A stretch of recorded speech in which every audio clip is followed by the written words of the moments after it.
নমস্কার বন্ধুরা, আজকে একটা রান্নার ভিডিও নিয়ে চলে এসেছি।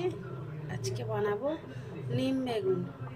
এখানে ছোট ছোট করে বেগুন কুচি করে নিয়েছি, ছোট ছোট করে কুচিয়ে নিয়েছি। আর এখানে নিয়ে নিয়েছি নিম পাতা, ভালোভাবে ধুয়ে নিয়েছি। পাতাগুলো একটু বড় বড় হয়ে গেছে, কিছু লালও আছে। রান্নাটা শুরু করা যাক। গ্যাস জেলে কড়া বসিয়ে দিয়েছি। এবার কড়ার মধ্যে দিয়ে দেবো তেল, অল্প পরিমাণে তেল দিয়ে দেবো। তেলটা গরম হয়ে গেছে, এবার বেগুনগুলো এর মধ্যে দিয়ে দেবো। এবার অল্প পরিমাণে লবণ দিয়ে দেবো, 1/2 চামচ লবণ ছোটো চামচে।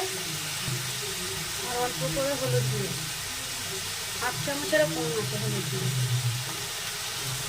নেড়ে নেব।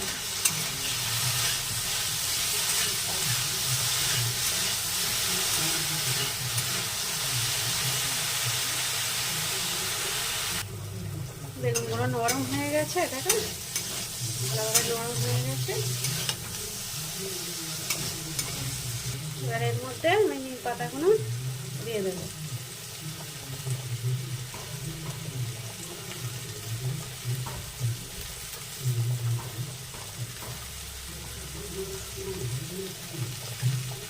পাতাগুলো দিয়ে দিয়েছি, এবার নেড়ে নেব।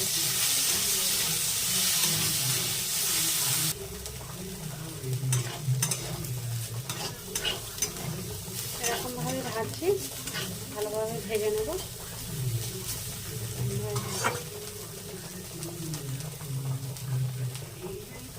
ভাজা ভাজা হয়ে এসেছে, দেখো এরকমভাবে ভেজে নিয়েছি। তোমরা অবশ্যই বাড়িতে বানাবে, বানিয়ে আর গরম গরম ভাতের সাথে খাবে, দারুণ লাগবে এই গরমে। এরকমভাবে ভেজে নেবে, এরকমভাবে নিম বেগুন এরকমভাবে ভাজবে। নিম বেগুন ভাজা হয়ে গেছে, দেখো এরকমভাবে ভেজে নিয়েছি। দেখো কত সুন্দর হয়েছে ভাজা। তোমরা অবশ্যই বাড়িতে এটা বানাবে, বানিয়ে গরম গরম ভাতের সাথে খাবে। ভিডিওটা ভালো লাগলে লাইক সাবস্ক্রাইব করে দেবে, নতুন বন্ধু হয়ে থাকলে সাবস্ক্রাইব করে দেবে। ভিডিওটা এখানেই শেষ করছি। কত সুন্দর হয়েছে দেখতে।